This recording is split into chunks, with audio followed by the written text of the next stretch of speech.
தீமோத்தேயுவுக்கு எழுதிய முதல் திருமுகம். அதிகாரம் 1. விசுவாச அடிப்படையில் என் உண்மையான பிள்ளை தீமோத்தேயுவுக்கு நம் மீட்பராம் கடவுளும் நம்மை எதிர்நோக்குடன் வாழ செய்யும் கிறிஸ்து இயேசுவும் இட்ட கட்டளையின்படி கிறிஸ்து இயேசுவின் திரு தூதனான பவுல் எழுதுவது. தந்தையாம் கடவுளிடம் இருந்தும் நம் ஆண்டவராம் இயேசு கிறிஸ்துவிடம் இருந்தும் அருளும் இரக்கமும் அமைதியும் உரித்தாகுக. நான் மாசிதோனியாவுக்கு போகும்போது உன்னை எபேசில் இருக்கும்படி கேட்டுக்கொண்டேன். அங்கே சிலர் மாற்று கொள்கைகளை கற்பிக்கின்றனர். அப்படி செய்யாதபடி அவர்களுக்கு கட்டளையிடு. அவர்கள் புனை கதைகளிலும் மூதாதையரின் முடிவில்லா பட்டியல்களிலும் கவனம் செலுத்துகின்றார்கள். இவை விசுவாசத்தை அடிப்படையாக கொண்ட கடவுளின் திட்டத்திற்கு பயன்படாமல் ஊக ஆய்வுகளுக்கே இடம் தருகின்றன. தூய்மையான உள்ளம், நல்ல மனச்சான்று, வெளிவேடமற்ற விசுவாசம் ஆகியவற்றினின்று அன்பை தூண்டுவதே நான் கொடுத்த கட்டளையின் நோக்கம். சிலர் இந்த நோக்கத்தை கைவிட்டு வீண் பேச்சில் ஈடுபட்டுள்ளனர். அவர்கள் திருச்சட்ட போதகர்களாக இருக்க விரும்புகின்றனர்.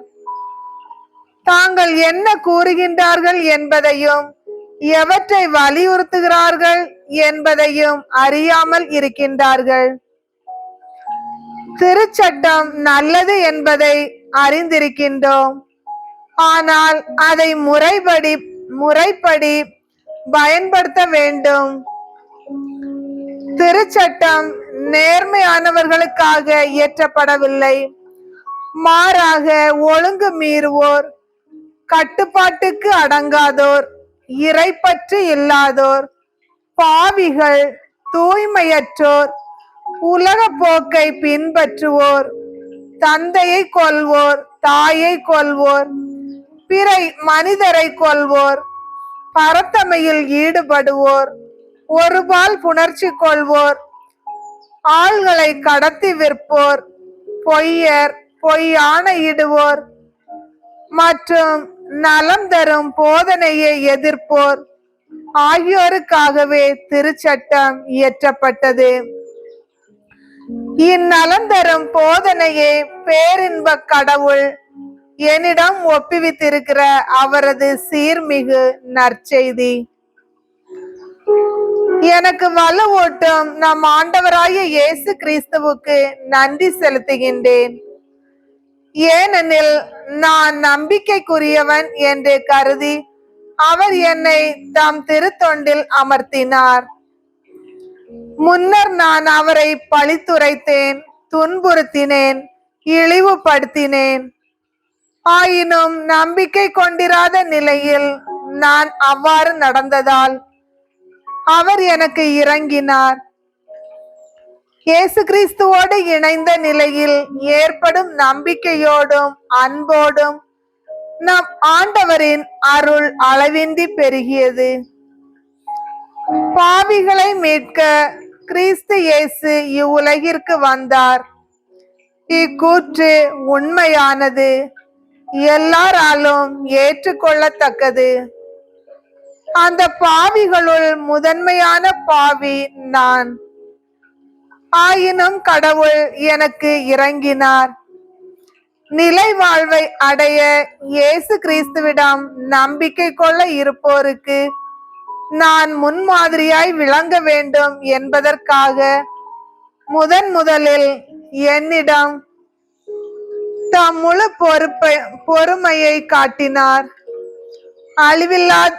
அழிவில்லாத, கண்ணுக்கு புலப்படாத, எக்காலத்துக்கும் அரசராய் இருக்கின்ற ஒரே கடவுளுக்கு என்றென்றும் மாண்பும் மாட்சியும் உரித்தாகுக.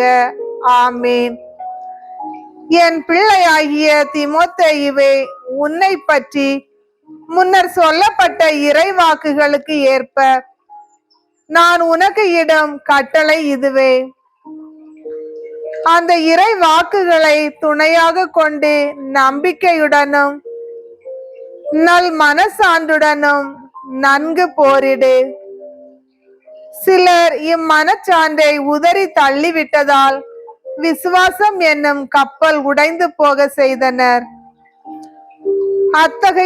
அத்தகையோருள் இமனேயுவும் அலெக்சாந்தரும் அடங்குவர்.